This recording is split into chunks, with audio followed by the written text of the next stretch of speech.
গল্পের নাম নুরি মোহাব্বত। লেখিকা তাবাস্সুমতা জোয়ারি। পর্ব ১২। আহিল শক্ত হয়ে দাঁড়িয়ে আছে, যেন কোনো অনুভূতিই নেই তার।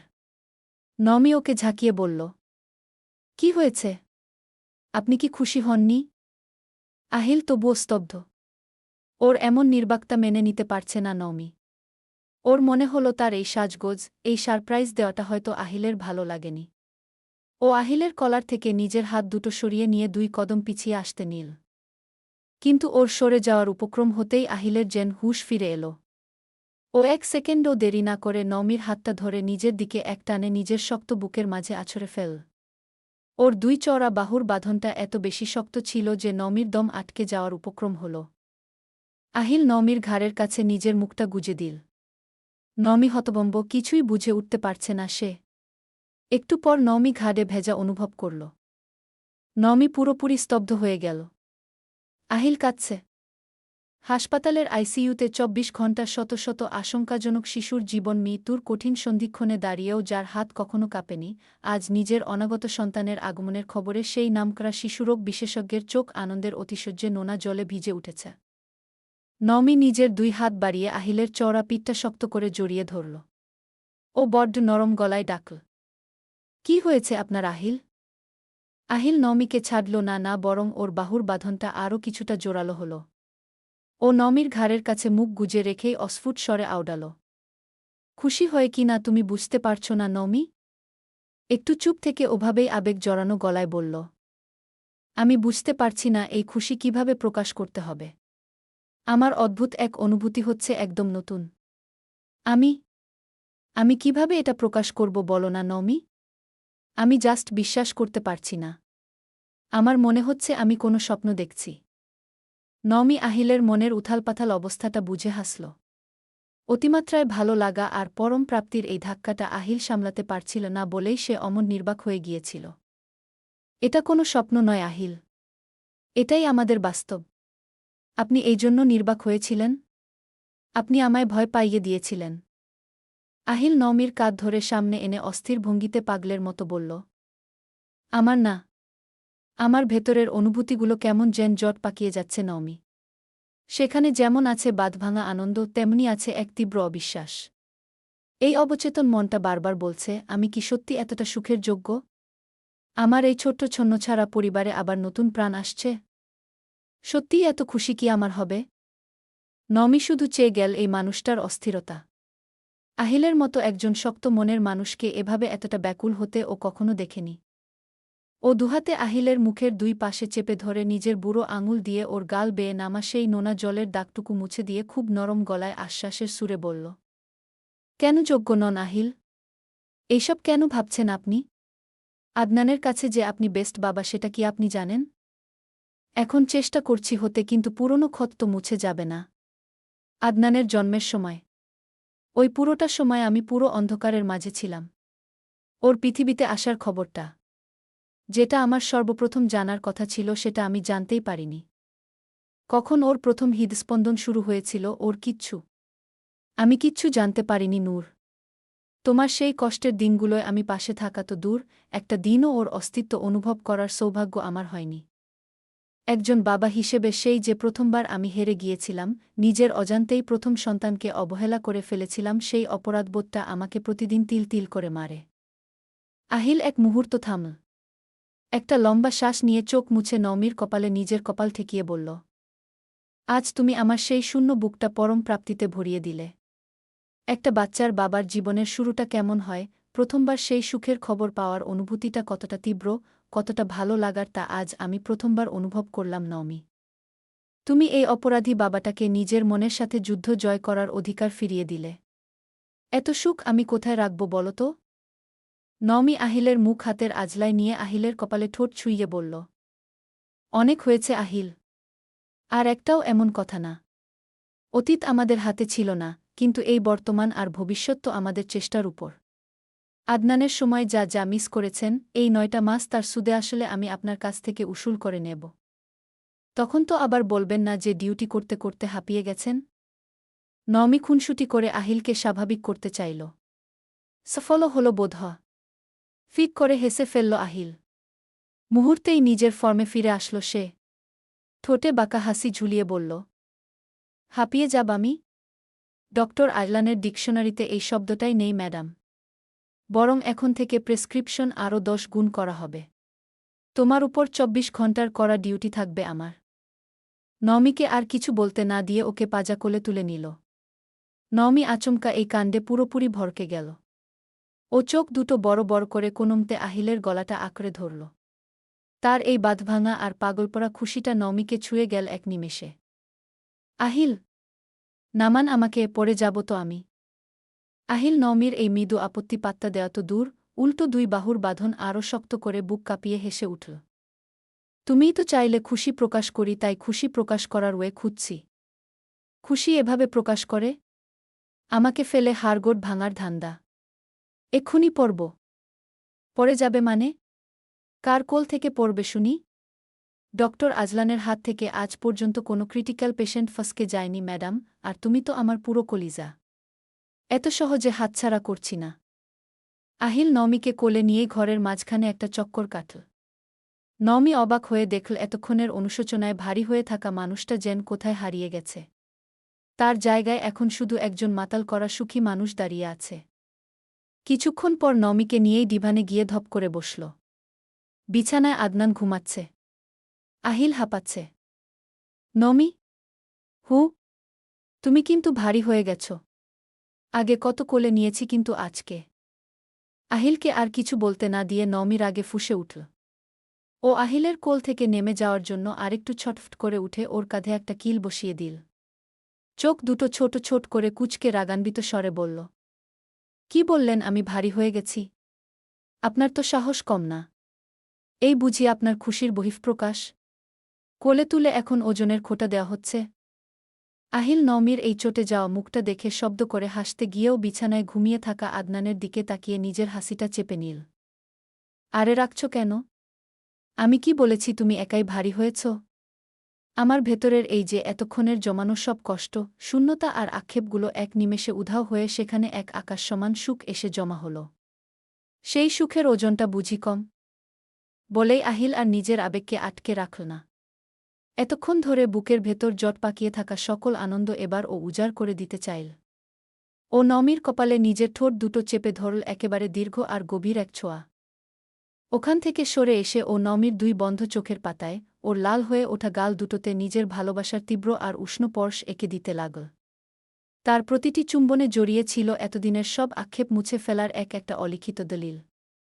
আহিলের এই ব্যাকুলতায় নমির সমস্ত শরীর শিউরে উঠল। ও আহিলের শার্টের কলারটা নিজের মুঠোয় শক্ত করে চেপে ধরে চোখ বুজে রইল। আহিল নমির ওষ্ঠাধরে ঠিক ইঞ্চিখানেক দূরত্বে নিজের ঠোঁট থামিয়ে নিবিড় কণ্ঠে বলল, তুমি জানো না নূর, আজ তুমি আমাকে কি আনন্দ দিয়েছ। ডক্টর আয়লানকে আজ তুমি পৃথিবীর সবচেয়ে সুখী পুরুষ বানিয়ে দিলে। I love you Nomi. I love you so much. বলেই আহিল আর কোনো দূরত্ব রাখল না। নমির ওষ্ঠা ধরে নিজের ঠোঁট ডুবিয়ে দিয়ে ও ওর এতক্ষণের সব অপেক্ষার, সব ভালোবাসার আর অনাগত সেই নতুন প্রাণের শ্রেষ্ঠতম এক সেলিব্রেশন প্রকাশ করল যেন। বেশ কিছুক্ষণ পর নমি হাঁপাতে হাঁপাতে বলল, মাথা খারাপ হয়ে গেছে আপনার? কখন এসেছেন হাসপাতাল থেকে, এখনও খাবার খাননি? কি শুরু করেছেন বলুন তো? এখন মনে হচ্ছে আপনাকে বলাই উচিত হল না। এর মধ্যে বাচ্চার কণ্ঠ পাওয়া গেল। দুইজনই বিছানায় তাকিয়ে দেখল আদনান উঠে বসে আছে। চোখ কচলাতে কচলাতে বলল, মা কোথায় যাচ্ছ? নমি অপ্রস্তুত হল। ও এখনও আহিলের গলা জড়িয়ে বসে আছে। দ্রুত নামতে যাবে এমন সময় আদনান খিলখিল করে হেসে বলল, বাবা মাকে কুলে নিচে। আবার মুখ কালো করে বলল, আমাকে কুলে নিবে না? নমিকে ছেড়ে দিতেই নমি উঠে দাঁড়াল। আহিল উঠে বিছানার দিকে যেতে যেতে বলল, সবসময় তো তোকে কোলে নিই বাপ। আজ না হয় তোর মাকে নিলাম। আসলে তোর মা আজ খুব ভালো একটা কাজ করেছে তো, তাই বাবা মাকে একটা থ্যাংক ইউ প্রাইজ দিচ্ছিলাম। তুই বুঝি একটুতেই হিংসে করছিস? হু? আরে বাবার এই কোলটা তো সবসময় আমার আদনানের জন্যই বুকড করা। আহিল ওকে কোলে তুলে নিতেই আদনান ওর ছোট্ট দুটি হাত দিয়ে আহিলের গলা শক্ত করে জড়িয়ে ধরল। বাবার বুকে মাথা ঘষে ও বড় বড় চোখ করে নমির দিকে তাকাল। নমি তখন আহিলের দিকে চোখ রাঙিয়ে তাকিয়ে আছে, যার পরিষ্কার অর্থ ছেলের সামনে আর একটাও উল্টোপাল্টা বানিয়ে বানিয়ে কথা বললে কিন্তু খবর আছে। আহিল তা দেখে ঠোঁট বাঁকিয়ে হাসল। গতকালকে ডাক্তারের কাছে চেকআপের জন্য গিয়েছিল নমি। আহিল গাড়ি পাঠিয়ে দিয়েছিল কিন্তু ওর আসতে দেরি হওয়ায় বেশ কিছুক্ষণ দাঁড়িয়ে থাকতে হয়েছে। ও আসতেই অবশ্য আর দাঁড়িয়ে থাকতে হয়নি, সব সময়ের গতিতে হয়ে গেছে। কিন্তু সকাল থেকেই নমির পা ব্যথা হয়ে গেছে। কিন্তু সেটা কাউকেই বুঝতে দেয়নি সে। কি দরকার এইটুকু ব্যথায় কাউকে উদ্বিগ্ন করার? আহিলের ফিরতে আজকে দেরি হচ্ছে। নমি রুমে বসেছিল। আদনান দাদুর কাছ থেকে আসবে না, এই জন্য নমি একা বসেছিল। এর মধ্যে আহিল ফিরল। আহিল ঘরে ঢুকতেই নমি একটু নড়েচড়ে বসার চেষ্টা করল, কিন্তু পায়ের ব্যথায় মুখটা কুঁচকে গেল।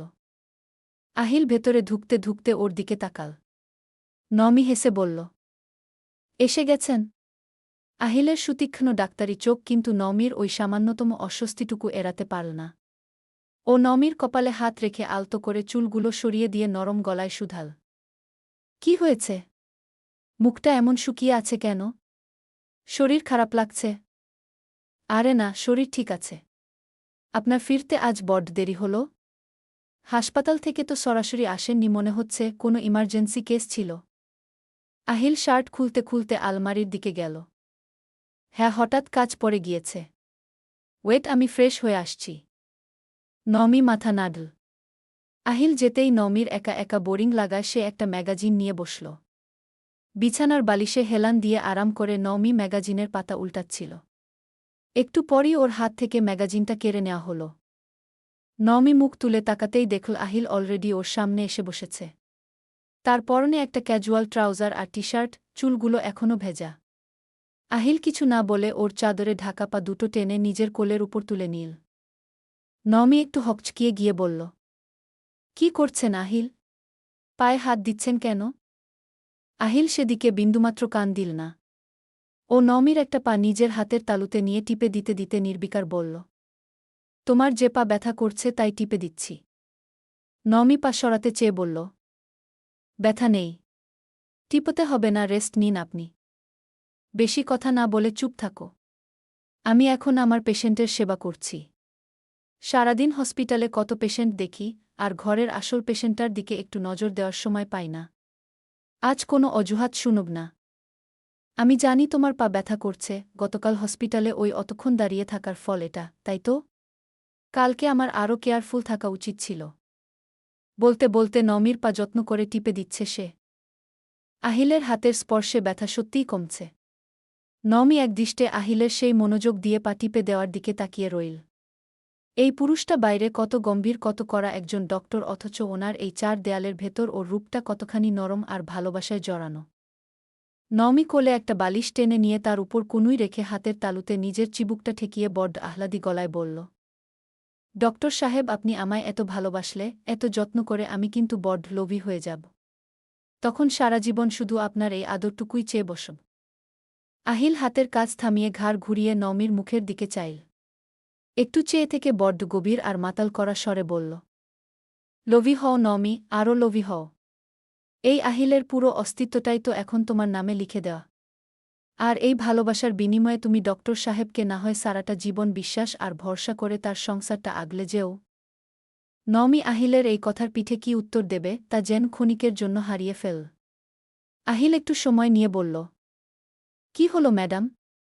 মুখ ফুটে তো কিচ্ছু বললে না। নমি হেসে বলল, ভাবছি।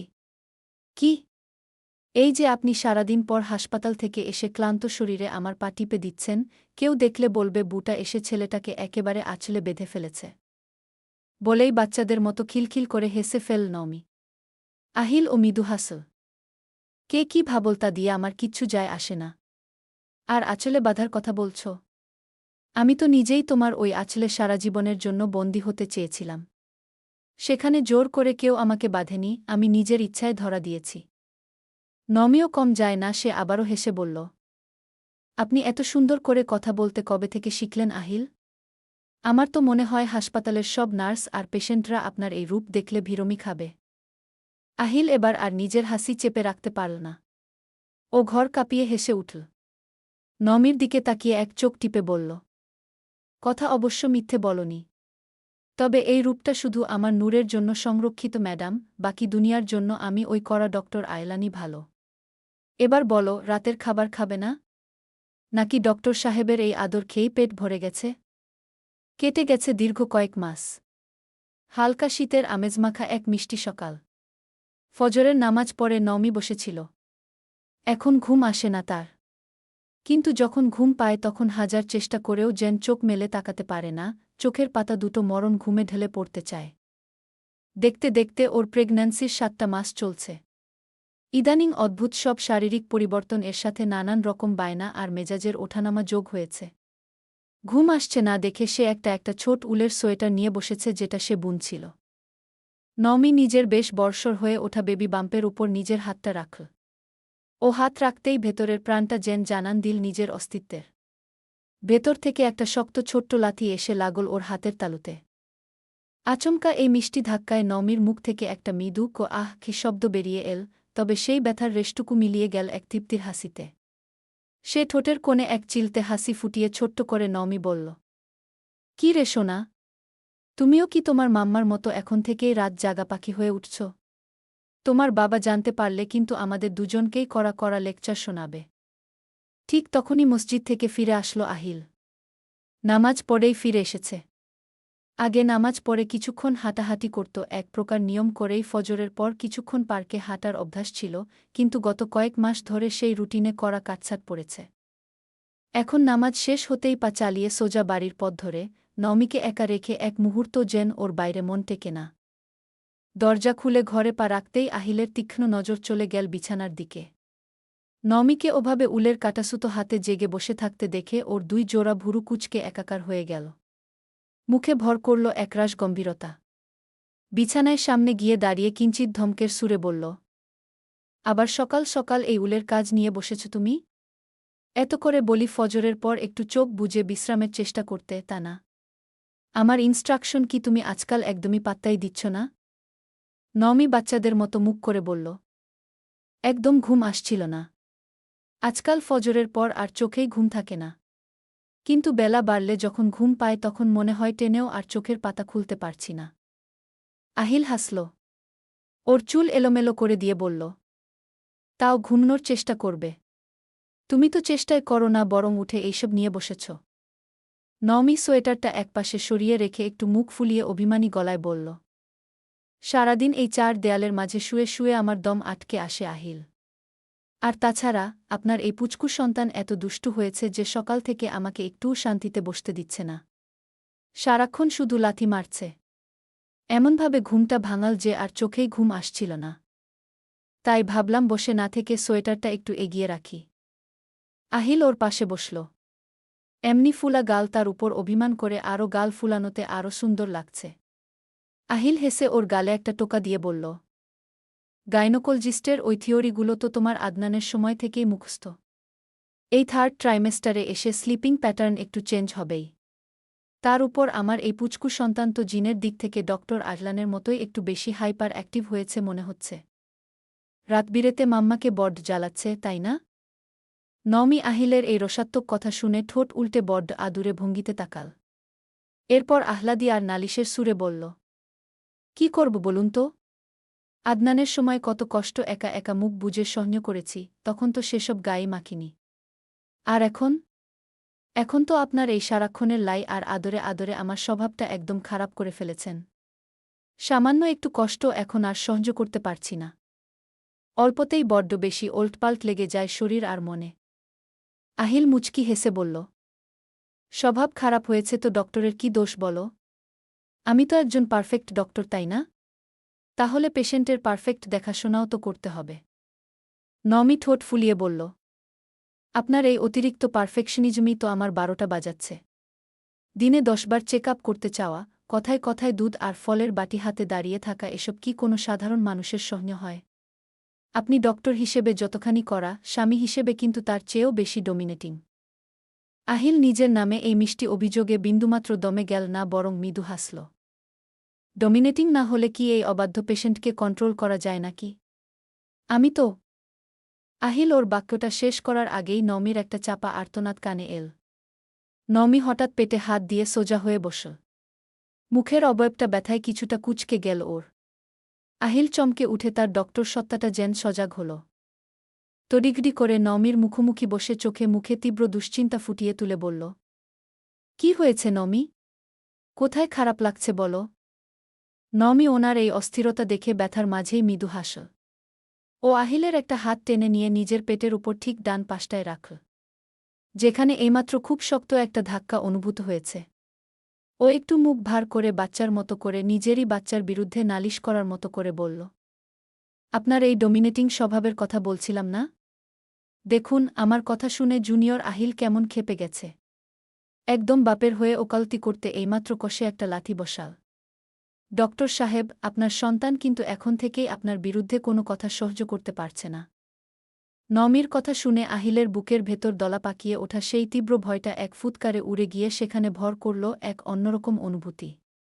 আহিল হাতটা আরেকটু চেপে রাখল নমির পেটের উপর। অদ্ভুত ব্যাপার, বাবার হাতের স্পর্শ পেতেই ভেতরের সেই চঞ্চল পুচকুটা যেন এক নিমেষে শান্ত হয়ে গেল।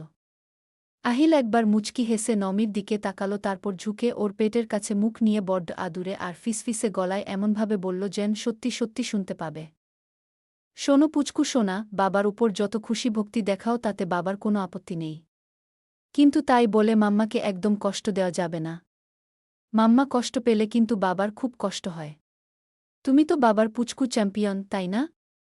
এখন একদম শান্ত হয়ে থাকো তো দেখি। দুনিয়ায় আসলে বাবাকে যত ইচ্ছে জ্বালিও, কিন্তু মাম্মাকে না হু। নমি একদৃষ্টে আহিলের এই রূপটা দেখছিল। আহিলের কথা শুনে কে হেসে ফেলল। ওর চুলের ভাঁজে আঙুল গলিয়ে বলল, আপনি সত্যিই পাগল আহিল। আহিল ওর দিকে তাকিয়ে বলল, হ্যাঁ, পুচকুর মায়ের পাগলি তো। নমি খিলখিলিয়ে হেসে উঠল। কয়েকদিন পরের কথা, নিঝুম রাত, সবাই গভীর ঘুমে আচ্ছন্ন। কিন্তু বেডরুমে আহিলের ঘুমের 12টা বেজে গেছে। বিছানায় আরাম করে ঘুমাচ্ছিল আহিল। হঠাৎ করেই ওর গায়ের উপর একটা ধাক্কা লাগল। চোখ মেলে তাকাতেই দেখল, আবছা নীল নাইট বাল্বের আলোয় নমি ওর বুকের উপর 2 কনুই ভর দিয়ে গালে হাত রেখে একদৃষ্টে ওর দিকে তাকিয়ে আছে। ওর ফর্সা মুখটা অভিমানে পুরো ফুলে আছে। আহিল ধরফর করে উঠে বসতে চাইল, কিন্তু নমি ওর উপর থাকায় ও উঠতে পারল না। ও সেভাবেই নমির দিকে তাকিয়ে বড্ড ব্যস্ত হয়ে শুধাল, কি হয়েছে নূর? কোনো প্রবলেম হচ্ছে? পা কামড়াচ্ছে নাকি পেটে ব্যথা? নমি ওর ঝটকা দিয়ে মুখ ঘুরিয়ে বসল। কাদো কাদো গলায় বলল, আপনার খালি রোগ আর প্রবলেম। আমি কি আপনার হাসপাতালের পেশেন্ট নাকি? আমার কিচ্ছু হয়নি। আহিল একটু ভ্যাবাচ্চাকা খেয়ে গেল। ও শান্ত হয়ে বলল, আচ্ছা বাবা সরি। তাহলে মাঝরাতে এভাবে রাগ করে বসে আছ কেন? আদনান তো ঘুমাচ্ছে। তোমার কি ঘুম আসছে না?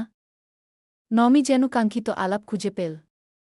আহিলের দিকে তাকাতেই আহিল দেখল নমির চোখ দুটো টইটুম্বুর জলে ভরা, যা দেখে আহিল রীতিমতো ভরকে গেল। নমি ঠোঁট ফুলিয়ে বলল, আপনার এই সন্তান বড্ড পচা। ও আমাকে ঘুমাতেই দিচ্ছে না। আর তার চেয়েও বড় পচা হচ্ছেন আপনি। আপনি এত শান্তিতে ঘুমাচ্ছেন কিভাবে? আমার এদিকে ছটফটানি লাগছে আর আপনি নাক ডেকে ঘুমাচ্ছেন। আপনার ঘুম আসছে আমাকে এভাবে জাগিয়ে রেখে? আহিল ফুস করে শ্বাস ছেড়ে বলল, আচ্ছা আমাকে উঠতে দাও, তারপর তোমার সাথে জেগে থাকব প্রমিস। নমি উঠে বসলে আহিলও উঠে বসে হাই তুলে বলল, এবার বলো কি হয়েছে ম্যাডামের? ম্যাডামের কি হয়েছে সেটা তো ডক্টর সাহেবের আগেই বোঝা উচিত ছিল। আমার না এখন আইসক্রিম। আহিল চোখ বড় বড় করে বলল, আইসক্রিম? এই ঠান্ডায় আইসক্রিম খেয়ে ঠান্ডা লাগানোর জন্য? নমি তড়িঘড়ি করে বলল, না না, আইসক্রিম খেতে ইচ্ছে করছিল আরও কিছুক্ষণ আগে, এখন আর ইচ্ছে করছে না। এখন ইচ্ছে করছে। কি? এই মুহূর্তেই কাঁচা আম দিয়ে তেঁতুলের আচার খেতে ইচ্ছে করছে। আহিল চোখ দুটো বড় বড় করে ফেল। ও ঘড়ির দিকে তাকাল, রাত তখন 3:45। ও অসহায় ভঙ্গিতে বলল, নমি, এই মাঝরাতে আমি কাঁচা আম আর তেঁতুলের আচার কোথায় পাব? তার উপর এই শীতের শুরুতে কাঁচা আম তো বাজারেও পাওয়া যাবে না। নমি হেসে বলল, আরে আপনার বাজারে খুঁজতে হবে না তো। আমাদের ফ্রিজে তেঁতুল আছে, আর গতকালকে আপনার ফুপি গ্রাম থেকে যে আম পাঠালো না, ওখানে কিছু কিছু কাঁচা আম আছে, একটু খুঁজে দেখলেই পাবেন। আহিল নমির মুখে এমন অকাট্য আর সুনির্দিষ্ট রসদ এর হদিস পেয়ে এক মুহূর্তের জন্য যেন বোবা হয়ে গেল। ও ও চোখ দুটো সরু করে নমির দিকে তাকিয়ে একটা লম্বা শ্বাস ফেল। বাহে ম্যাডাম, ফ্রিজে কোনো খোপে কি লক করা আছে সব তোমার নখদর্পণে। ডক্টর আয়লানকে আজ তুমি সত্যিই চোর বানিয়ে ছাড়বে। নমি ওর এই কথায় বিন্দুমাত্র লজ্জিত না হয়ে উল্টো আহ্লাদে মাথা দুলিয়ে বলল, চোর কেন হতে যাবেন? আপনি তো আপনার কলিজার আবদার পূরণ করতে যাচ্ছেন। নিজের বাড়িতে কেউ চোর হয় নাকি? যান না আহিল। পুচকুটা ছটফট করছে আচারের জন্য। আপনি কি চান আপনার সন্তান একটা আমের আচারের জন্য জন্মদাগ নিয়ে পৃথিবীতে আসুক? আহিল এবার আর নিজের হাসি চেপে রাখতে পারল না। ও বিছানা থেকে নামার জন্য উদ্যত হয়ে নমির গালে আলতো একটা টোকা দিয়ে বলল, না একদমই চাই না। তবে মেডিকেল সায়েন্সে এই জন্মদাগের কোনো ভিত্তি নেই, তবুও যাচ্ছি আমি।